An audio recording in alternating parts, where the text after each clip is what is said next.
Hi friends, இன்றைக்கி என்ன பார்க்க போகிறோம்னா சிக்கன் கிரேவி எப்படி பண்ணுறதா பார்க்குறோம். அதுக்கு வந்து 2 ஸ்பூன் அளவுக்கு ஆயில் ஊற்றிக்கலாம். இந்த ஆயில் நல்லா ஹீட் ஆகட்டும்.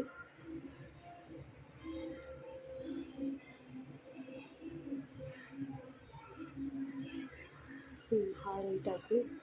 2 ஸ்பூன் கடுகு பருப்பு, கொஞ்சமாக சீரகம் போட்டு நல்லா பொரியட்டும்.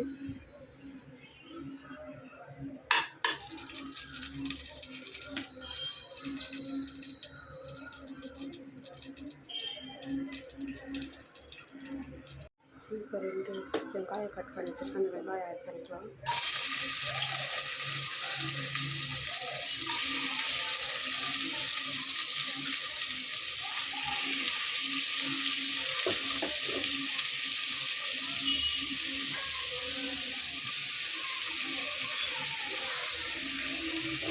நல்லா வதக்கிக்கலாம். நல்லா வதக்கணும்.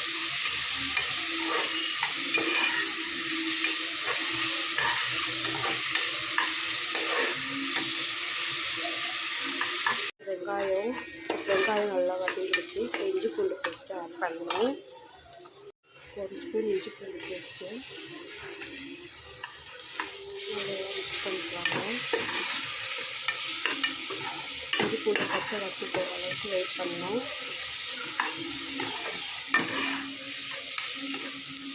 இஞ்சி பூண்டு பேஸ்ட்டு வதக்கியாச்சு. இப்போ தக்காளி ஆட் பண்ணலாம். 2 தக்காளி அரைச்சி வச்சுருக்கோம், அதை ஆட் பண்ணிக்கலாம். தக்காளி நல்லா வதங்கிடுச்சு.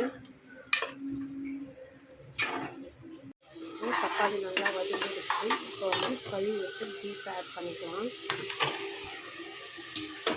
நல்லா வதக்கிக்கலாம்.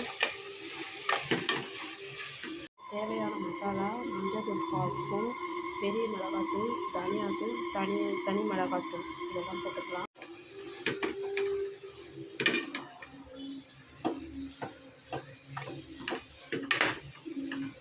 கருவேப்பிலை, தேவையான தண்ணி ஊற்றிக்கலாம். இப்போது 1 சொம்பு தண்ணி அளவு நான் ஊற்றிக்கிறேன்.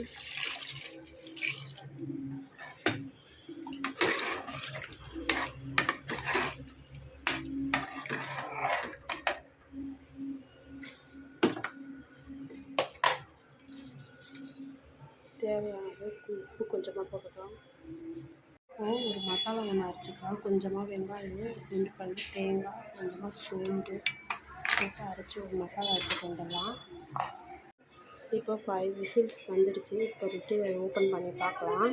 லிட்டை ஓப்பன் பண்ணி பார்க்கலாம்.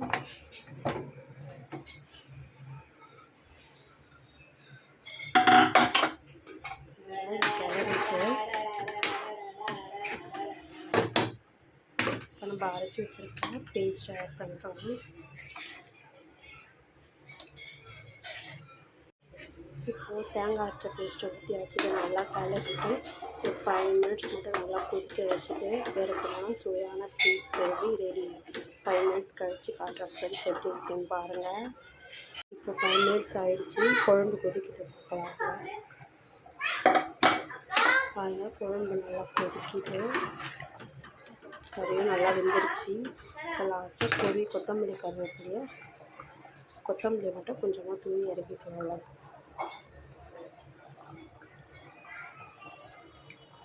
அவ்வளோதான் ஃப்ரெண்ட்ஸ், சுவையான பீஃப் கிரேவி ரெடி. இந்த வீடியோ பிடிச்சிருந்தா லைக் பண்ணுங்கள், ஷேர் பண்ணுங்கள், கமெண்ட் பண்ணுங்கள். Thank you friends.